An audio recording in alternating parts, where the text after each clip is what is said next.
My name is Justin Lara. This is Scenario 3 assignment for Aviation 326, Commercial Flight 2 at Liberty University.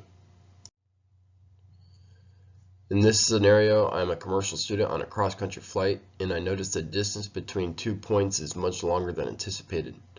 Whenever I notice a problem in a flight, I handle the situation using the DECIDE model.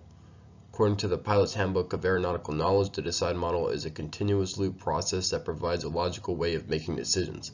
In this process, the pilot detects the problem, estimates the need to react, chooses a course of action, identifies solutions, does the necessary actions, and then evaluates the effects of the action.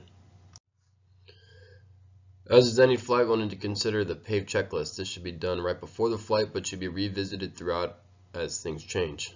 As the Pilot's Handbook of Aeronautical Knowledge explains, P stands for pilot, so competency, condition of health, mental and emotional state, fatigue, and other variables. I'm all good to go there. A is for aircraft, so performance, equipment, airworthiness. I don't know what aircraft we're flying, so definitely we'll need to figure that one out. Make sure it's airworthy and do all my performance calculations. I'll also consider if I have the necessary familiarity with systems and instruments. V is for the V in environment. We'll consider weather, air traffic control, nav aids, terrain, takeoff and landing areas, and surrounding obstacles. I assume we're all good to go there because we're already in the air. However, although sometimes weather forecasts are incorrect, it sounds like we may have cut some corners in the weather briefing and are experiencing some unexpected winds aloft. Finally, E is for external pressures. It doesn't have much on that in the scenario, but we may be trying to get this flight done and move on to the next stage in training. In this step, we detect the problem. It's important for pilots to continuously look for problems throughout a flight to react when necessary. An important component of this step is aeronautical knowledge because determining the problem is based off of insight and experience. According to the scenario, we notice that we are taking much longer to reach our point than expected. There are a few reasons this may occur, and we must go back to the PAVE checklist to identify them. It's probably not going to be the pilot or external factors, and that leaves us with airplane or the environment.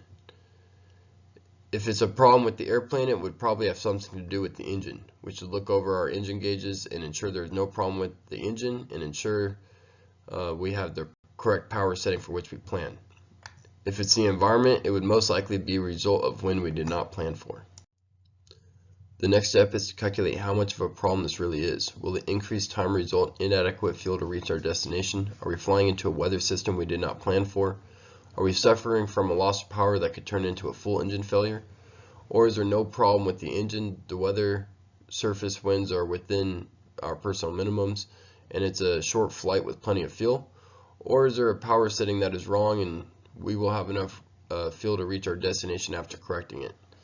In this step, we may need to redo fuel calculations and or contact a weather station for updated information. And next we need to figure out our desired outcome. If it's a problem with the aircraft, our desired outcome may be to get on the ground as soon as practical. If it's weather, our desired outcome may be to change our altitude for more favorable winds. If we don't have enough fuel, our desired outcome may be to divert to an airport with fuel services. If it's simply an improper power setting, we may just want to get back to our planned setting. Now we need to come up with a plan to get to our desired outcome. There are many available solutions to any given situation, and those solutions will be different depending on the variables. In this step, we are not yet selecting a solution, but determining multiple solutions that would allow us to reach our desired outcome. If landing as soon as practical, we will need to find the nearest practical airports and consider using a power loss checklist. If diverting for fuel, we will need to locate suitable airports within range that have fuel services. If changing altitude, we will need to know potential altitudes with better wind conditions based on our conversation with flight service. If it's an improper power setting, we may need to just redo the cruise checklist. Finally, we'll pick the best solution and then carry out the necessary actions. Depending on the problem, this may be the most suitable airport to refuel, the nearest practical landing site, the best altitude based on winds and terrain, or the best power setting for the conditions. And then lastly, we would evaluate whether we made the right choice, if the problem still exists, and if a new problem might have arose as a result of our actions.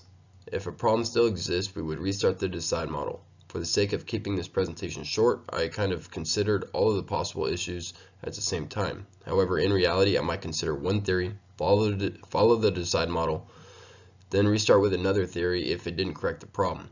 For example, we may first change our altitude for more favorable wind conditions, but then notice in this step that we no longer have enough fuel to reach our destination.